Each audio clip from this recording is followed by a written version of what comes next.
आज हम पढ़ेंगे शिक्षा मनोविज्ञान की विशेषताएं। तो ये प्रश्न 2023 में आया था, बाकी सभी प्रश्न आए हुए हैं, लेकिन इससे पहले हमने टॉपिक किया था शिक्षा मनोविज्ञान की प्रकृति। प्रकृति क्या होती है, क्या आपको पता है? हर एक मानव के ऐसी ही इसकी प्रकृति, कोई कहता है इसकी झगड़ालू प्रकृति, कोई कहता है ये तो बहुत नरम दिल की प्रकृति है इसके अंदर जो व्यक्ति होता है। उसी तरह से शिक्षा मनोविज्ञान की प्रकृति वो कैसी है? वैज्ञानिक है। वैज्ञानिक है, शिक्षात्मक है, विकासशील है ना, शिक्षण अधिगम प्रक्रिया के अनुकूल है। इस तरह से है ना, तो आपको इस तरह से पढ़ना है कि शिक्षा मनोविज्ञान की प्रकृति में सिर्फ शामिल नहीं है वो प्रश्न पढ़ने, क्योंकि वहां से ही प्रश्न आता है। तो नहीं शामिल में क्या क्या है? एक तो ये कौन सा विज्ञान नहीं है शिक्षा मनोविज्ञान की प्रकृति में?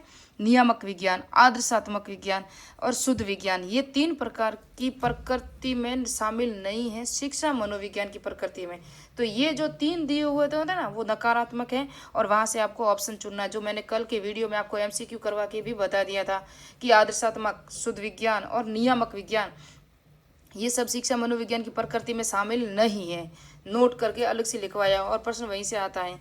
और शिक्षा मनोविज्ञान की अब विशेषताएं देखेंगे, सिर्फ 5 या 7 मिनट के वीडियो बनाऊंगी, बड़ा नहीं बनाऊंगी।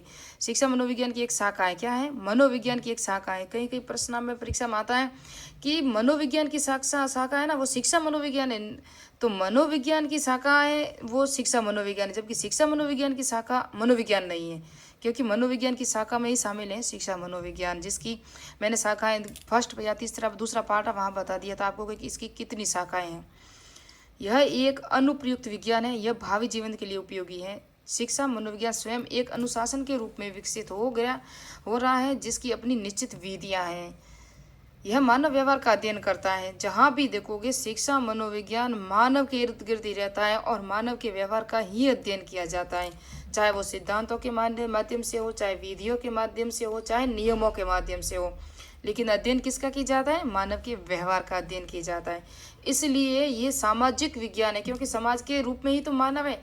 व्यक्ति होगा तभी परिवार होगा, परिवार होगा तभी समाज होगा, तो उसके इर्द गिर्द हैं। इसलिए इसको शुद्ध विज्ञान नहीं कह सकते। मानव के सामाजिक संबंधों का अध्ययन किया जाता है ना। यह विषय प्रयोग व्यक्ति और व्यक्तित्व और सामूहिक रूप से अध्ययन और विश्लेषण में किया जाता है। मानव व्यवहार का अध्ययन है ना, इस विषय का प्रयोग जो है ना व्यक्ति के व्यक्तिगत यानी कि व्यक्तिगत उसके जो सामर्थ्य होते हैं ना, वो सामूहिक व्यवहार के का अध्ययन और विश्लेषण करने में किया जाता है। सामूहिक व्यवहार क्या करता है?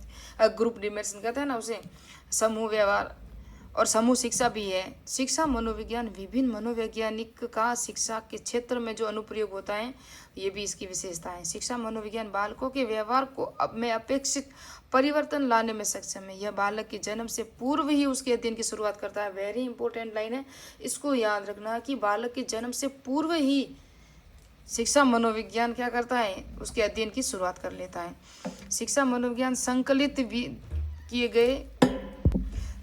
किए गए संवैधानिक स्वरूप प्रदान करता है। शिक्षा मनोविज्ञान की औपचारिक आधारशिला जी स्टैनली हॉल के प्रयासों से सन 1889 में रखी गई। स्टैनली हॉल ने 1891 में अमेरिका में बालक के, ये स्टैनली हॉल है ना, इन्होंने एक परिभाषा दी थी, आपको पता हो तो, किशोरावस्था के रूप में दी थी इन्होंने, और इन्होंने कहा था किशोरावस्था तूफानों और संघर्षों का काल है।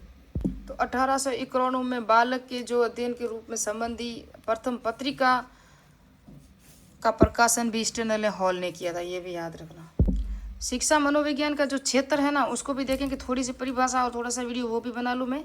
शिक्षा मनोविज्ञान का क्षेत्र क्या होता है? जहाँ आपका जो, जिस तरह आपके गांव में आपके रिश्तेदार में जहाँ जहाँ आपका क्षेत्र है कि ये हमारा क्षेत्र है, जिस तरह से किसी गांव का क्षेत्र विशेष भी होता है, उसी तरह से इसका भी एक क्षेत्र होता है। गणित के कुछ नियम रूल्स होते हैं तो वो भी उनका क्षेत्र है। उसी तरह से साइंस के भी कुछ नियम और सिद्धांत होते हैं। उसी तरह से इतिहास का भी कुछ क्षेत्र होता है, प्राचीन इतिहास, मध्यकालीन इतिहास, आधुनिक इतिहास। उसी तरह से शिक्षा मनोविज्ञान का भी क्षेत्र है। तो इसकी परिभाषा इसके अंदर, शिक्षा मनोविज्ञान के क्षेत्र में सब ज्ञान व विधियों को शामिल है जो सीखने की प्रक्रिया को समझाने व निर्देशित करने में शामिल है। विलियम जोन्स ने कौन सी परिभाषा दी थी?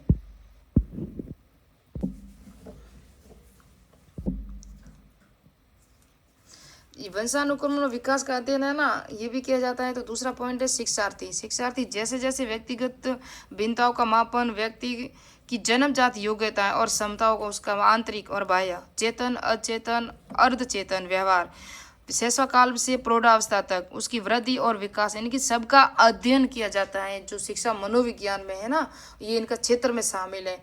वंशानुक्रमण और विकास का भी अध्ययन किया जाता है और ये भी इसी के क्षेत्र में शामिल है। सीखने के अनुभव, सीखने की प्रक्रिया वेरी इंपॉर्टेंट है। जिस तरह मैंने कहा था लीग्रैंड ने 3 प्रकार के पक्ष बताए थे शिक्षा मनोविज्ञान के, जिसके अंदर अधिगम करता था, वेरी इंपॉर्टेंट है। अधिगम करता की प्रक्रिया, शिक्षण स्थिति, परिस्थिति, शिक्षण प्रक्रिया, उस तरह से ये सभी 7 तत्व बताए थे और 3 तत्व बताए थे लीग्रैंड ने। तीनों तत्वों को याद रखना। अधिगम की प्रक्रिया बालक के जन्म से लेकर जीवन पर्यंत चलती रहती है। शिक्षा मनोविज्ञान का प्रमुख कार्य बालक के व्यवहार में परिवर्तन लाना, व्यवहार में परिवर्तन ही सीखना है। शिक्षा मनोविज्ञान में अधिगम की अवधारणा, प्रकृति, अधिगम प्रक्रिया, सिद्धांत का व्यापक अध्ययन किया जाता है। 5वां जो विशेषता है वो सीखने संबंधित परिस्थितियां एवं वातावरण। तो ये 5वां सिद्धांत है, ये सब पढ़ेंगे नेक्स्ट पार्ट में, क्योंकि वीडियो बहुत बड़ा हो रहा है ना। शिक्षा मनोविज्ञान की जो विशेषता हम शामिल नहीं। शिक्षा मनोविज्ञान के मुख्य केंद्र दर्शन शास्त्र का अध्ययन करना है, यही तो नहीं है। शिक्षा मनोविज्ञान का मुख्य केंद्र मानव व्यवहार है। मैंने अभी बताया कि व्यवहार के इर्द गिर्द ही शिक्षा मनोविज्ञान है। सामूहिक व्यवहार हो चाहे व्यक्तिगत व्यवहार हो, लेकिन उसका अध्ययन किया जाता है शिक्षा मनोविज्ञान में। शिक्षा मनोविज्ञान में शैक्षिक परिस्थिति और मानव व्यवहार का अध्ययन किया जाता है, ये भी सही है। शिक्षा मनोविज्ञान शिक्षण अधिगम प्रक्रिया हेतु सरल मार्ग प्रस्तुत करता है, ये भी सही है।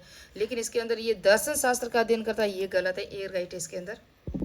ये प्रश्न आया था 2022 में, शिक्षा मनोविज्ञान का पिता कौन है। तो ये प्रश्न मैंने कई बार बताया हुआ है। शिक्षा मनोविज्ञान का पिता कौन है? E.L. थॉर्नडाइक। कौन है? E.L. थॉर्नडाइक। निम्नलिखित में से कौन सा शिक्षा मनोविज्ञान के अध्ययन क्षेत्र के अंतर्गत नहीं आता है? तो प्राकेंद्रिक। देखो वंशानुकूल वातावरण मैंने अभी बताया, व्यक्तिगत भिन्नता भी है, अधिगम प्रक्रिया भी है, जो परिस्थिति बताया मैंने, पारेंद्रिय विज्ञान है, ज्ञान है ना, ये नहीं है। तो ये सी रेट है और ये 2022 में आ चुका है। प्रश्न आते रहते हैं, किस तरह से आते हैं वो हमको देखना है। इसके क्षेत्र से कितने प्रश्न आए वो देखेंगे नेक्स्ट पार्ट में क्षेत्र में, लेकिन थोड़ा सा क्षेत्र अभी देख लेते हैं हम। प्रश्न जो आए हैं वो प्रश्नों को देख के आपको पता चलेगा कि पेपर किस लेवल से आता है। ये प्रश्न आया था ना 2013 में, निम्नलिखित में से कौन सा शैक्षिक मनोविज्ञान का क्षेत्र नहीं है? देखो व्यक्तिगत व्यक्तिगत असमानताएं नहीं है। व्यक्तिगत भिन्नताओं का अध्ययन तो हो सकता है, लेकिन व्यक्तिगत समानताएं नहीं है। मूल्यांकन है, अधिगम है, पाठ्यक्रम निर्माण ये भी है। तो इन सब का अध्ययन किया जाता है, लेकिन व्यक्तिगत समानताएं नहीं किया जाता। व्यक्तिगत विभिन्नताओं का अध्ययन किया जाता है। किसका? व्यक्तिगत विभिन्नताओं का। ये आप देखोगे तो शिक्षा मनोविज्ञान में अधिगम की अवधारणा, प्रकृति, अधिगम प्रक्रिया, सिद्धांतों पर व्यापक अध्ययन है। सीखने संबंधित परिस्थितियों का वातावरण, कक्षा का वातावरण, समूह मनोविज्ञान, मूल्यांकन विधियां, निर्देशन, परामर्श आदि है। अध्यापक, शिक्षण का महत्वपूर्ण धुरी अध्यापक, अपने आप को जानना, व्यक्तियों का ज्ञाता, अध्यापक भी शिक्षा मनोविज्ञान के क्षेत्र में शामिल है। व्यक्तिगत भिन्नताएं, देखो व्यक्तिगत समानताएं नहीं है, व्यक्तिगत भिन्नताएं। इस तरह से आपको कंफ्यूजन करते हैं पेपर में। बालक को पढ़ते समय उसकी रुचि व भिन्नताओं को ध्यान में रखते हुए व्यक्तिगत भिन्नताओं का विस्तृत अध्ययन किया जाता है। ये 7वीं विशेषता है शिक्षा मनोविज्ञान की। तो शिक्षा मनोविज्ञान का जो क्षेत्र है ना, वो आराम से पूरा देखेंगे। विशेषता तो हम देख चुके हैं, नेक्स्ट पार्ट में देखेंगे।